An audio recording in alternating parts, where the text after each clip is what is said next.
Hi, welcome to the YouTube studio here at the Munich Security Conference. My name is Victoria Reichelt and I'm sitting here with Narendra Taneja, chairman of the Independent Energy Policy Institute, which is a think tank based in New Delhi. He's also a distinguished research fellow at the Oxford Institute for Energy Studies. Mr. Taneja, great to have you with us today. Thanks for having me.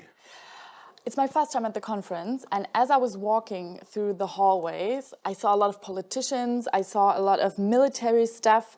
You are seen as a global thought leader on the geopolitics of energy. Could you maybe explain to us and our audience, to what extent is energy a security issue that is also discussed here at the conference? Well, when you look at the security as a whole, we talk in terms of the people, when the ordinary people are concerned on the globe. There are 8 billion people on the planet now. So for them, security means what? Security means economic security. Security means energy, so that they have access to fuel, they have access to electricity, they have access to energy so that they can cook their food and their children can study. And the same goes for the other thing is climate security. You see, overall, the most precious thing that we consume, that's air. Mm-hmm. And today when you look around, the biggest challenge is the air is contaminated, water is contaminated, earth, soil is contaminated, therefore our food is contaminated, therefore what we drink, chances are, depending where you are, that is also contaminated. So energy security, economic security, climate security are the three main pillars. And when you put them together, that's basically is the security. Because most people think security is only about how do you protect yourself, from weapons, military and all. Yeah. But this is 2024. Mm-hmm. So when it comes to the scope and definition of security, is very different from what it used to be 30 years ago or 50 years ago or 100 years ago. Mm-hmm. Today's security basically is something that matters to everyone. They may not be war, they may not be bombs, they may not be missiles, they may not be guns, and it still may not be very secure. Mm-hmm. Because air is polluted, because you don't have access to electricity, because your economic survival is challenged, or because you don't have access to education or vaccine for COVID and so on and so forth. So it's in the present time, the definition of security. And Munich Security Conference, if you look at it, it's a very dynamic organization. It has been around for many decades, as you know. It's probably the most prestigious security conference on the planet. And it has taken years and decades to get to where it is today. Now look around today, for instance, 2024. Look at the horizon. There are challenges everywhere. Challenges in Europe in terms of Ukraine. There are challenges in the Middle East in terms of Hamas and Israel. There are challenges because oceans are in trouble. There are challenges up in the air practically everywhere because the climate is threatened.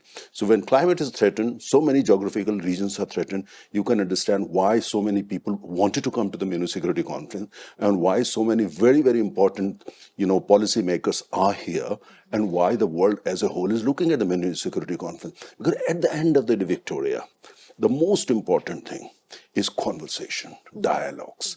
Because if you can't have dialogues, if you can't have conversation, you can't solve any problem, whether this is between man and woman, or within the family, within a community, within a country, or in the whole world. So conversation. So Munich Security Conference is a platinum, golden platform to have these conversations, to have these dialogues. How can we make sure that our future for our generation is secure, future for our coming generation is secure? And that's what they do. And they do it fantastically. I've been to the Munich Security Conference before, and also in their regional conferences, they're very good at it. They create this wonderful platform, which is credible, which is very transparent. So world comes here, come together, have conversation with no promises, in the sense that when you come together in the kind of atmosphere that they create and the kind of environment that they create, chances are that you always lead to something concrete. This year is probably the most important year in the history of this conference. Never ever before, since the Second World War, we have seen the kind of crisis we are going through. Climate, economic. Half of the world is not talking to each other, not on talking terms. Yeah. And as you said, all these crises that we're talking about are somehow linked right now. So there's wars, we have this super challenging climate crisis.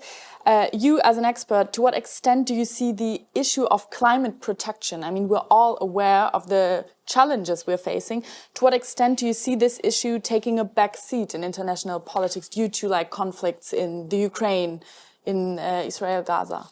Well, Victoria, this is actually the most important question. Before Ukraine happened and Hamas, Israel happened, we thought that, climate was the issue number Yeah, it was one. the issue for everyone. The Yeah, issue for the yeah. whole world. Actually, wherever you go, climate was on the top of the agenda. Energy security was on the top of the agenda. Of course, in between, the vaccine for COVID was also on the top of the agenda. But what we have seen the last 2 years since Ukraine happened and then now Hamas-Israel happened, that climate as a whole actually come down, is no longer item number one on the global agenda, on the global radar. Right now, number one is Ukraine for Europe, is Hamas Israel for majority of people. There are kind of other issues. Yeah. So when you look at the most crucially, which has basically has become an existential threat to the humankind, that's climate, is actually has gone down quite a bit, maybe 7 or 8 notches. So, which is actually extremely serious, because let's not forget one thing: climate and energy are two sides of the same coin. Because if you don't have access to energy, you can't really get to the climate agenda. And if you focus only on climate agenda, forget about energy, then again you have trouble, because there are 3 billion people on the planet who are energy poor. They don't have access to affordable energy or sufficient energy. So how to balance it and how to basically find a solution? The earth is crying for help. Earth is slowly dying, is crying for help. It's SOS being sent every second, while the world is busy with issues like Ukraine, Hamas, and some other areas. So that's why this conference this year becomes very, very important, that how we rearrange, how we reshuffle. So the focus is actually back on the real issues, which I said are climate crisis, energy crisis, economic crisis, and health crisis, and so on.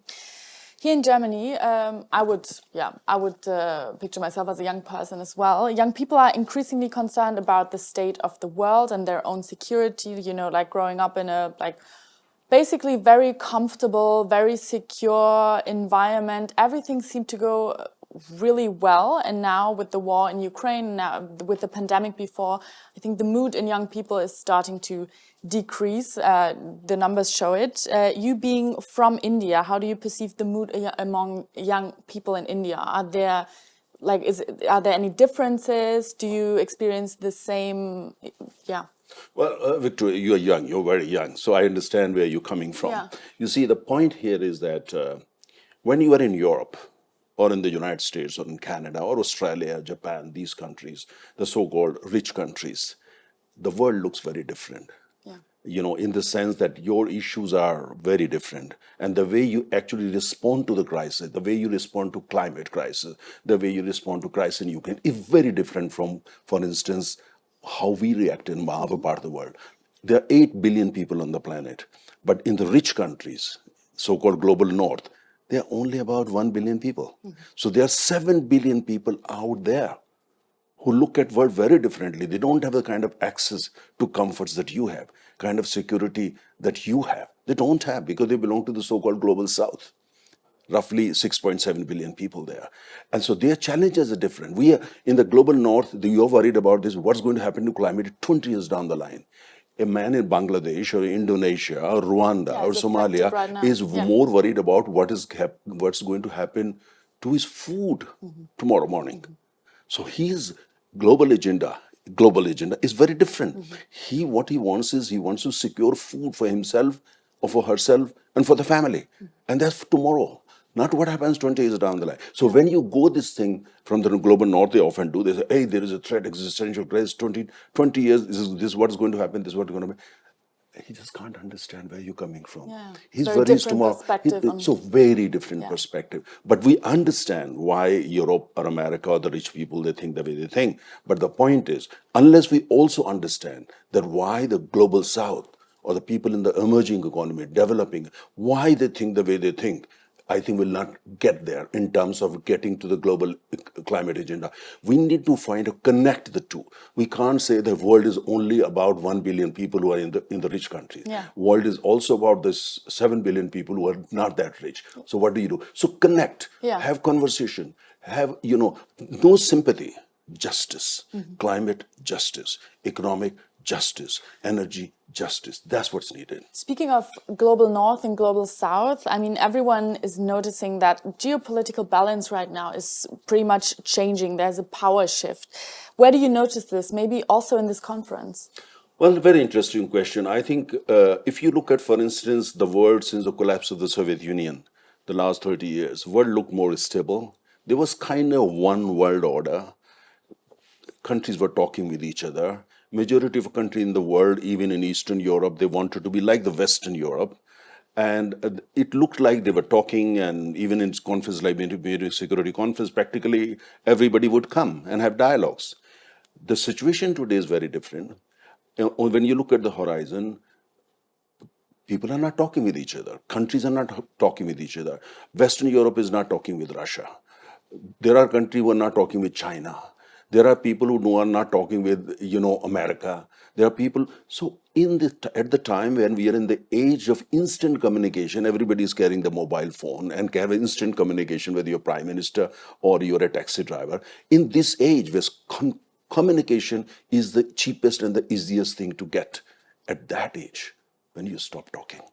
And the fact is, when you look around, people are not talking. Leaders are not talking. Prime ministers and presidents are not talking. No talk, protest, anger, this thing, but no conversation. But I mean, the no conversation thing between the West and Russia is mainly caused by Russia invading Ukraine. Well, you see, I mean, the point is that we can have what you are saying is the viewpoint. But the point is that why shouldn't we still be having conversation? You see, at the same time, my point is that in the modern age, in this age, I may disagree with a country or with a person or with a geography 100% or 200%, 1000%, but we should always converse. We should always talk. When we stop talking, relationships break down. And in the modern days, if that relationship is not between a man and a woman, a relationship is about two countries, two blocks. I'm not talking only Russia, I'm not talking only China, I'm not talking the United States, I'm talking world as a whole. The last 30 years, world looked more stable, more at peace. Today, in 2024, when you look around, world is not at peace. There are tears in many eyes. People are not talking with each other. Nations are not talking with each other. There is no longer one world order. There are several orders. They used to be kind of, the United States was considered or perceived to be a kind of world superpower. Now there are many new powers that are emerging. The international world order that we have enjoyed and experienced the last 30 years is gone. Mm-hmm. The new world order is still not there. It may take 30 years to emerge. How that is going to look like, we don't know. But this journey from today, when the international order has collapsed, which was led by the United States, and the new world order has yet to emerge. So these 30 years are going to be extremely challenging in terms of economic security, in terms of military security, in terms of energy security, and of course climate security. Now these next 30 years, so my sense is that generation like you should be prepared. The coming 30 years are going to be very, very challenging, and we are going to see many crises which at this stage we may not be able to predict. I'm not trying to scare. All I'm saying is that we need to be more realistic. The fact is there are 7 billion people, they have a different worldview. There are people in 1 billion global, they have a different worldview. And at the same time, at the time when we should be actually talking 24/7, it has come down to, very limited conversation. That's something we need to address. Yeah, a new world order is emerging, as you said, and this conference is maybe the most important one we had in the last 20, 30 years. Speaking of the conference, is there any event or like a conversation you're really looking forward to? Well, to be honest, I mean, right now, when I look at the horizon, and I'm a concerned global citizen, I'm interested in everything. I'm interested in the Munich Security Conference as a whole, 2024 edition. This is, for me, probably the most important edition of Munich Security Conference. Munich Security Conference has never probably addressed so many challenging issues in such a limited period of time, and the kind of credibility that Munich Security Conference enjoys, I think it's a lot of responsibility on the conference. So I think, therefore, I can't choose that energy or economic security or, military security or security of oceans, security of nature. Everything will become so much important. And what happened that, when you stop talking with each other, when you kind of are in a kind of global security environment that we are in today, everything is threatened because everything is at the end of the day interlinked. Mr. Taneja, thank you very much for your insight, and I hope you have a good conference. Thank you very much. And thank you for joining us today. Thank you. Thanks for having me, Victoria. Thank you. Thank you.